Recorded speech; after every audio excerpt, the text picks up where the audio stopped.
শিলিগুড়ি ফুলমেলায় চন্দ্রমল্লিকা ছড়াছড়ি, রকমারি রঙের চন্দ্রমল্লিকায় ভরেছে ফুলমেলার প্রাঙ্গণ। এক একটি টবে চন্দ্রমল্লিকার সংখ্যা 1600 থেকে 1700-র মতো। গত বছরও এখানকার ফুলমেলায় ছিল চন্দ্রমল্লিকার রাজত্ব, সেই ছবি এবারও স্পষ্ট হয়ে উঠল। যারা ফুলপ্রেমী তারা জানালেন, আবহাওয়া ফুলের প্রতিকূল থাকায় ফুলের সংখ্যা সেভাবে বাড়েনি, না হলে 3000টা করে চন্দ্রমল্লিকা ফুটতো এক একটি টবের গাছে, আর গাছগুলি লম্বায় 2 থেকে 2.5 ফুট করে আছে। আসলে মেলার প্রথম দিন সকলের লক্ষ্য ছিল চন্দ্রমল্লিকার ওপর।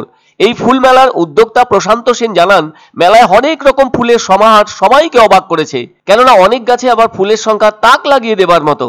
শিলিগুড়ি হর্টিকালচার সোসাইটির পক্ষ থেকে আয়োজন করা হয়েছে এই ফুল মেলার। 13ই ফেব্রুয়ারি থেকে ফুল মেলা শুরু হয়ে তা চলবে 18ই ফেব্রুয়ারি পর্যন্ত কাঞ্চনজঙ্ঘা স্টেডিয়ামের মেলার মাঠে। এই ফুল মেলা এবার 41তম বর্ষে পদার্পণ করলো।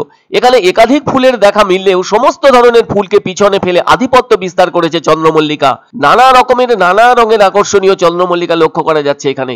পাহাড় তথা সমতলের ফুল ব্যবসায়ীরাও এখানকার ফুল মেলায় অংশ নিয়েছেন বলে জানিয়েছেন শিলিগুড়ি হর্টিকালচারাল সোসাইটির সম্পাদক প্রশান্ত সেন। সব মিলিয়ে 3000 টব এসেছে এখানে, স্টলের সংখ্যাও 101টির মতো। আয়োজক কমিটির পক্ষ থেকে 330টি পুরস্কার রাখা হয়েছে। তবে বরাবরই ফুলপ্রেমীদের একটা বড় অংশের পছন্দের মধ্যেই থাকছে চন্দ্রমল্লিকা। আর এই চন্দ্রমল্লিকার তো অনেক প্রজাতি রয়েছে, এর মধ্যে বেশিরভাগ প্রজাতির উৎপত্তি হলো পূর্ব এশিয়া, আর এই ফুলের কেন্দ্রস্থল হলো চীন। তবে বাণিজ্যিকভাবে চাষ হয়ে থাকছে এই চন্দ্রমল্লিকার।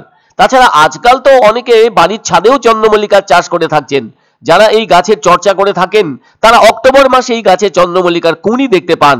তবে এই ফুলের বিশেষত্ব হলো ফুল ফোটার পর থেকে 20-25 দিন পর্যন্ত তাজা থাকে। তবে যথেষ্ট যত্ন করতে হয় এই ফুলের। আর বাগানে যারা চন্দ্রমল্লিকার পাশাপাশি অন্যান্য ফুলের চাষ করে থাকেন তারা যথেষ্ট খেয়াল রাখেন আবহাওয়ার, কেননা ফুল চাষে আবহাওয়ার গুরুত্ব অনেক। খারাপ আবহাওয়া হলে ফুল গাছের 12টা বাজিয়ে দেবে, আর সেভাবে ফুলের বিস্তারও দেখা যাবে না। এই চন্দ্রমল্লিকার ইংরেজি প্রতিশব্দ হলো ক্রিসান্থিমাম। এটি একটি গ্রিক শব্দ। ক্রিসাপস অর্থ হলো সোনা এবং এন্থিমাম হলো ফুল। এই ফুলটির আরেকটি নাম হলো সেবতী। এই চন্দ্রমল্লিকার মধ্যে রয়েছে 3 রঙা চন্দ্রমল্লিকা, তোরা চন্দ্রমল্লিকা, মালির চন্দ্রমল্লিকা, স্নোবল, রোজডে, পুইসা পকেট চন্দ্রমল্লিকা প্রভৃতি। শিলিগুড়ির ফুল মেলায় অন্যান্য ফুল এলেও সবাইকে ছাপিয়ে সামনে এসেছে চন্দ্রমল্লিকা। আর যারা ফুল ভালোবাসেন সেই সব ফুলপ্রেমী মানুষজন এই ফুল মেলায় এসে যার পর নাই আনন্দ পেয়েছেন। কতজন যে কতভাবে বাহারি রঙের চন্দ্রমল্লিকার ছবি তুলেছেন তা গুণে শেষ করা যাবে না। অনেকে আবার অবাকও হয়েছেন একটি টবে 1600 থেকে 1700টি করে চন্দ্রমল্লিকা ধরে আছে দেখে। সত্যি তো, দেখলে অবাক লাগে একটা গাছে এত ফুল কিভাবে ধরে আছে।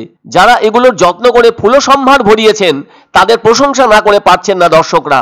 ফলে আগামী মঙ্গলবার পর্যন্ত এই ফুলমেলা চলবে বলে জানা গেছে। আর এই ফুলমেলা দেখতেও অনেক মানুষ আগ্রহী হয়ে আসবেন, তেমনটাই জানালেন 41তম পুষ্প প্রদর্শনীর আয়োজক সংস্থার সম্পাদক প্রশান্ত সেন। সময় ছিল যে একটা গাছে প্রায় 26-3000 ফুল একটা চন্দ্রমল্লিকাতে গাছে ফোটাতো এবং সেটাকে চন্দ্রমা বলা হতো। শিলিগুড়ির কৌস্তব ও প্রায় 16 থেকে 1700 চন্দ্রমল্লিকা একটা সিঙ্গেল প্ল্যান্টে, যে গাছটা হাইট আছে 2.5 ফুট এবং 2-3টে কালার এসছে, খুব ভালো লাগছে দেখতে। পছন্দসই সেরা খাবার খেতে হলে সোজা চলে আসুন রুচিসম্মত আধুনিক মানের রেস্টুরেন্ট রাজদরবারে, কেননা এখানেই আপনারা পাবেন ভোজনের রাজকীয় অনুভূতি। শুধু পুজোর সময়ই নয়, সারা বছরই রকমারি খাবার সরবরাহ করাই এই রেস্টুরেন্টের আভিজাত্য। আমাদের ঠিকানা রাজদরবার, রাহুতবাড়ি, বাবুপাড়া, জলপাইগুড়ি। এক অন্য অনুভূতির স্পর্শ পাওয়া যায় রয়কো ব্র্যান্ডের গেঞ্জি ও জাঙ্গিয়ায়। তাই ছোট বড় সবার পছন্দ রয়কো গেঞ্জি ও জাঙ্গিয়া। প্রস্তুতকারক জয়মনি হোশিয়ারি, কলকাতা।